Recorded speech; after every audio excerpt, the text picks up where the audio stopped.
Boxing truth here.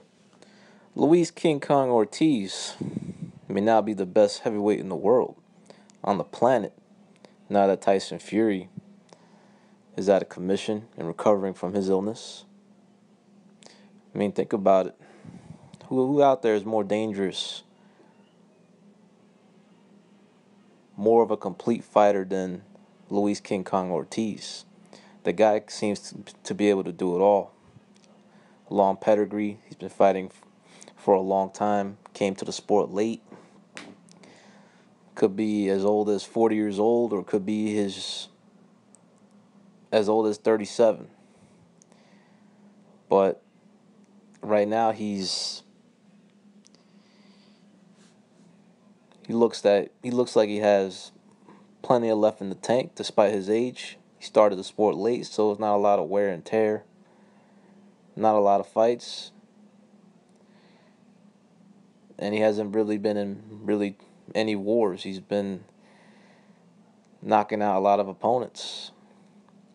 I mean, he's got the southpaw boxer, puncher type style. He's got good footwork, athleticism,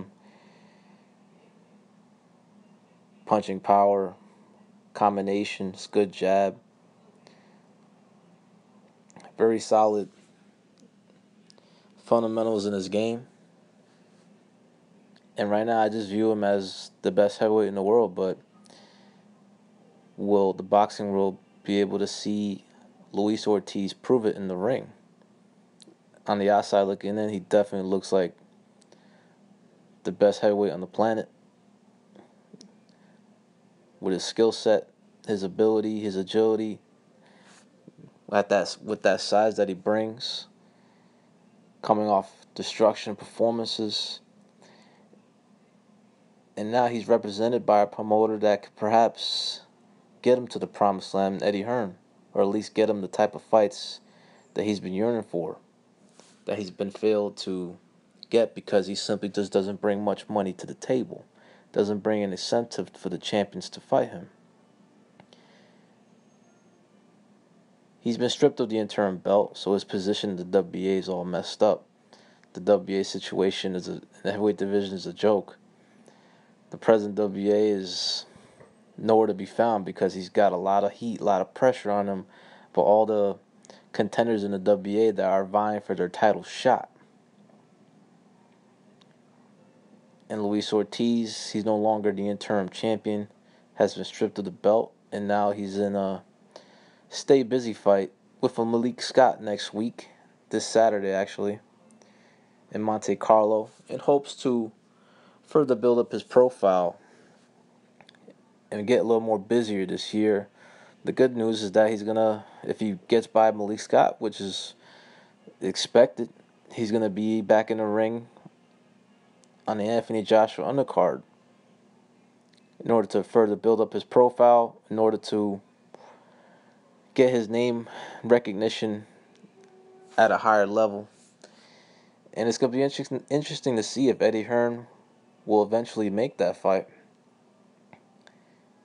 If all goes well for Ortiz and his upcoming plans, and also the upcoming plans of Anthony Joshua, which will include a Vladimir Klitschko fight for early spring next year. But it's going to be interesting to see how Eddie Hearn deals with the situation. He's got two big-time heavyweights in the stable. He's possibly got the two best heavyweights on the planet at the current landscape of the heavyweight division. But deep down, he probably feels Anthony Joshua ain't ready for that work against Luis Ortiz. Right now, Luis Ortiz, I think, is a little too much for Anthony Joshua. Ortiz is just a little more versatile. He brings much more to the table. Joshua's a good fighter, but there's something missing about him. And it's his agility, his footwork. He also doesn't have the best chin. He can get dropped, he can get stopped. This happened before when he was an amateur, and it could definitely happen again. He's got the physique, he's got the look, he's got the style. to become the biggest draw probably right now in the heavyweight division. I mean, he's able to have showcase pay-per-views because of how big a draw he is for his next fight against Eric Molina. We all know why Molina was chosen as an opponent, just a safe opponent in order for him to get that Klitschko fight early next year. But Luis Ortiz right now is maybe the best heavyweight in the world, but it remains to be seen if he'll finally be able to get to prove it. He'll have to get into position somehow to become a top contender for a belt. Eddie Hearn's not going to make the Joshua Ortiz fight for two reasons. One, he feels he can build it into a bigger pay-per-view event, perhaps in the UK. Two, it's a very good chance Joshua will get chinned and flattened by Luis Ortiz right now. Very interesting situation. What do you do as a promoter?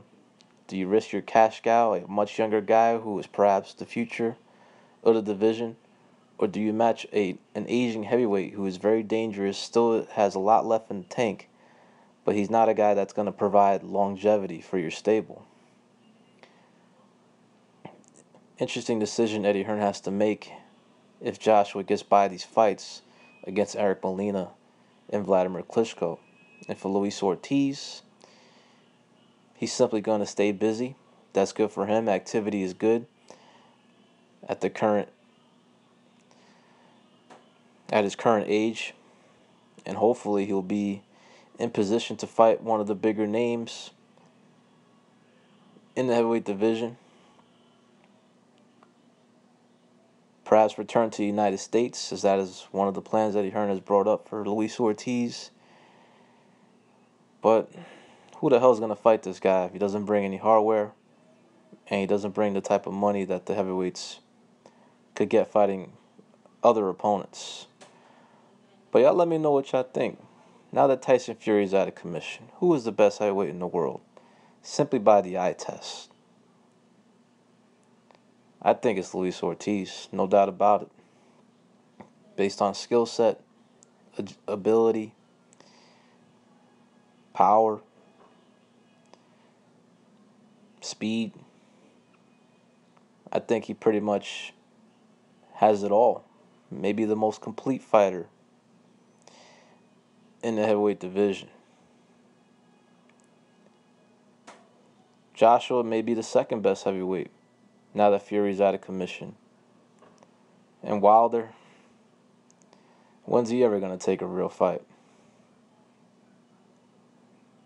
He's definitely not going to go anywhere near a Luis King Kong Ortiz. But I feel right now, at the current landscape of the heavyweight division, Luis Ortiz is probably the best heavyweight in the world. And let's hope he gets a chance to prove it. This is Boxing Truth. I'm out.